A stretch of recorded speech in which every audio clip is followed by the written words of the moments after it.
சர்வ நம்பரே ஸ்டார் இருக்கும்.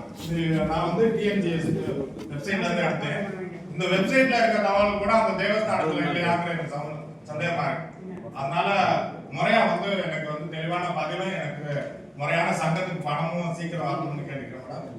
அதை வந்து டிஆர் அப்பீல் கொடுக்குறோம்னு அது ஒரு பதில் கொடுத்துருக்காங்க மேடம். டிஆர் அப்பீல் வந்து எத்தனை வருஷம் ஆகும்னு எனக்கு தெரியல. அதனால எனக்கு பணம் கிடைக்கிறதுக்கு நான் டீட்டெயில் கொடுத்துட்டேன். இன்னும் நிறைய டீட்டெயில் வேணா நான் தரேன். எங்கள்கிட்ட ஆவணங்கள் இருக்கு.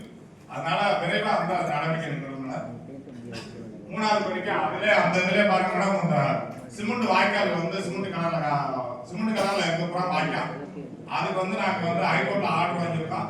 இந்த நைனே படிவத்தில் வர வாய்க்கால் அனைத்தும் சங்கத்துக்கு பராமரிப்பு உள்ள இடம்.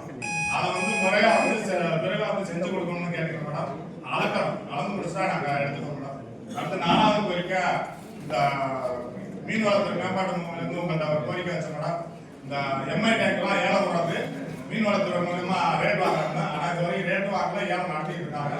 அதை கொஞ்சம் பார்த்து செய்யணும் மேடம். அடுத்து வந்து இந்த கடைசி கோரிக்கை மேடம், இந்த மீன் பண்ணைக்கு வந்து சொந்தமா மானியம் இல்லாம சொந்தமா வெட்டும் போது நான் வந்து எனக்கு அனுமதி வேணும்னு கேட்டிருந்தேன். அவங்க சார் வந்து நேரத்தில் எனக்கு லெட்டர் வந்துருச்சுங்க.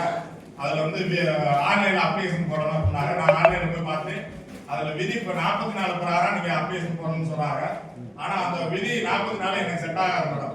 ஏன்னா வந்து நான் அதுல என்ன சொல்லியிருக்காங்கன்னா, ஜேடிஎம் இடத்துக்கு வந்து பர்மிஷன் வாங்கணும், என்னோட மண்ணு தரம் இல்லாம இருக்கு, அதனால இந்த மண்ணை மாத்தி அமைக்கிறதுக்கு பர்மிஷன் வேணும்னு சொல்லியிருக்காங்க அந்த 44.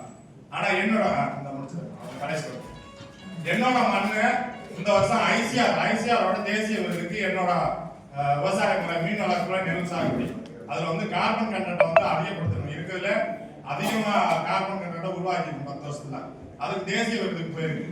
அப்படி போன ஆளுக்கு போய் நான் என் மண்ணு சரியில்லை அப்படின்னு ஜேடிஎட்ட போய் கேட்டா அவங்க மேடம் கொடுப்பாங்களா? அப்படி நான் எப்படி அப்ளை பண்ணா மட்டும் அதை மட்டும் விளக்கம் சொல்லி தரணும்னு கேட்டு விட.